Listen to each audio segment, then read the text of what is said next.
Hello and welcome back to chapter 3, lecture number 5. So in the previous lecture, we focused on adding a red and a green color and mix these two together. So we have some red and green, and the reflective area is cast on the green color and the diffuse color is reflected on the red.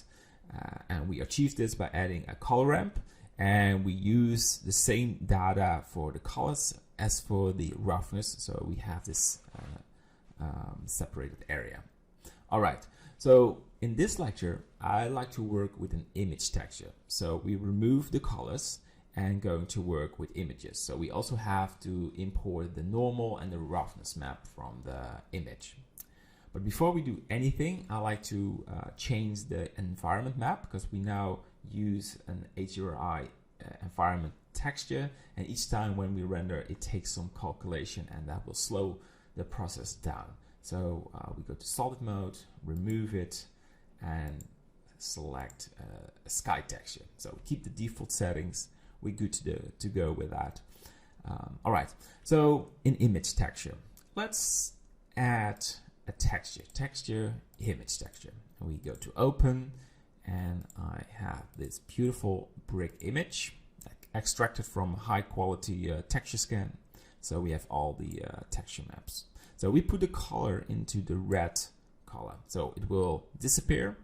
The green will be still there. So if we go for a quick render, you will still see the green color, but now the brick texture is visible as well. The problem is that this texture is very stretched and it is too small, so I like to change that. And how you do that is working with a UV map.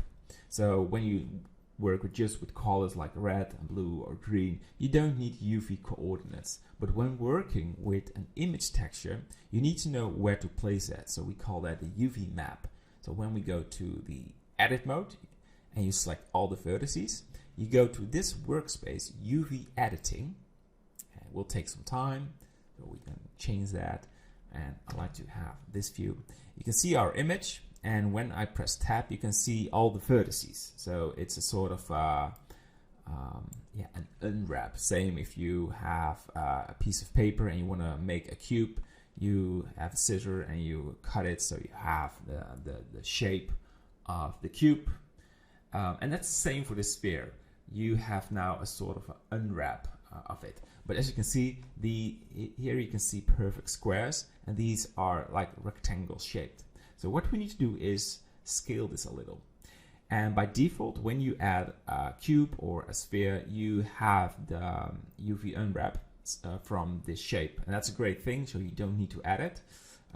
You can do that by pressing U, and then you make an unwrap or a smart UV project or a cube projection. But for now, we already have it. When we go to model our own models, like a brick wall or a windmill, we will work with these different UV unwrap methods. But now, for now, you have it, so you don't need to do anything. The only thing you need to do is stretch this a little, so these square rectangles become squares, and scale this for something like this. It's just a personal taste. And when we press tab and go to the render view, they should look a bit better. But I think we can even improve this by scaling it a little.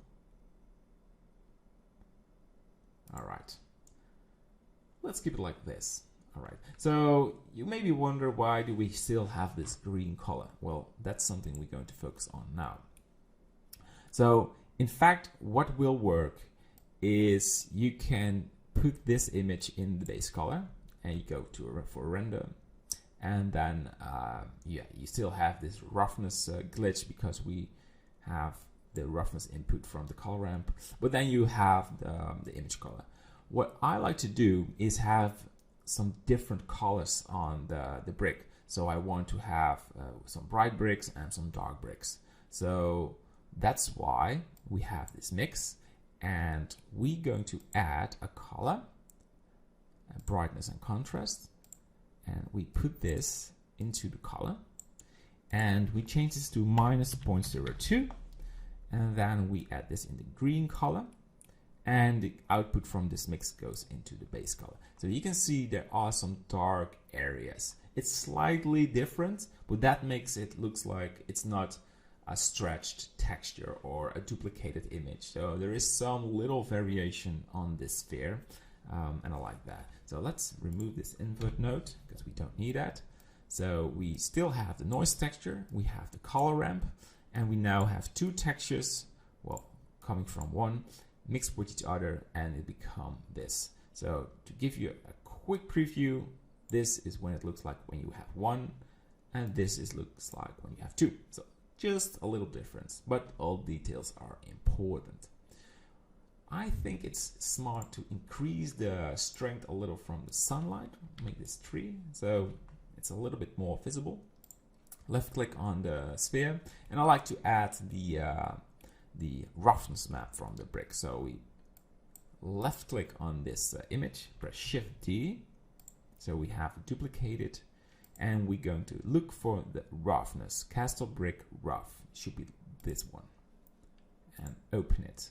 So we're going to add this into the roughness, and what you need to do is change sRGB to non-color data. Because this is a black and white image, you want to have the black and white to be used for the roughness. So you don't want to make color data from a black and white image. Very important. So the final thing that I like to do, let's move these a little bit upwards. So we have this right there, is duplicate this image. You can duplicate that one as well. But let's focus on this one. And I want to have a normal map. All right, so it's changed by default back to sRGB. Same for the normal map. It's not a color image. You just want to have the non-color. All right, so as you can see the input of the normal down here. But you cannot simply put the color into the normal map. Look what will happen. It looks very glitched. And that's because you need a sort of a translator to translate the normal map, so the purple map, to a good normal output. So the way you do that is you go to add, you go to vector and normal map. So this transforms your texture into a good normal map. So you put the color into the color and the normal map into the normal. And look what will happen. You will now have this bumpy look on the sphere. And you can make this even better visible to just put this color out, make this white. And you can see your normal map is now visible on the sphere. So again, it is a low poly sphere, but because you added a normal map, it looks like it is high detailed. So that's a great thing of using normal maps. Good. So put this in the base color, and it's still using a lot of specularity. So put this back to 0.02. So it becomes way darker. And you maybe remember my introduction about the artistic impression of making material.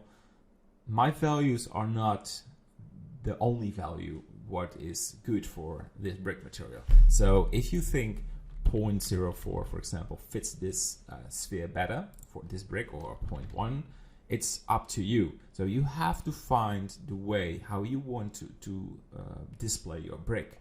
And because, in my opinion, a brick is one of the roughest materials ever, you go for a very low value. But it's just a matter of taste. So you are a designer, so just try to figure out what works the best. Yes, also for a tutorial, that's a good thing to learn, that not only copying values is the good way to go. So I understand if this is the first time you work with a material, you just copy my values, and that's fine. But when you continue, feel free to have this freedom of fill in different values, as long as it is not like I use this 0.02, you're not going to use 0.5. That's simply not good. But have some freedom in this. All right, 0.02. Good. This is the end of this lecture. In the next one, we will go more in depth, because what we will do is we're going to make an image overlay. we're going to add some sandstone on this sphere. Really exciting because this sphere will look really cool if we add all the sort of textures, and we didn't even add the displacement map on the sphere. So keep watching, and I see you in the next lecture. Bye bye.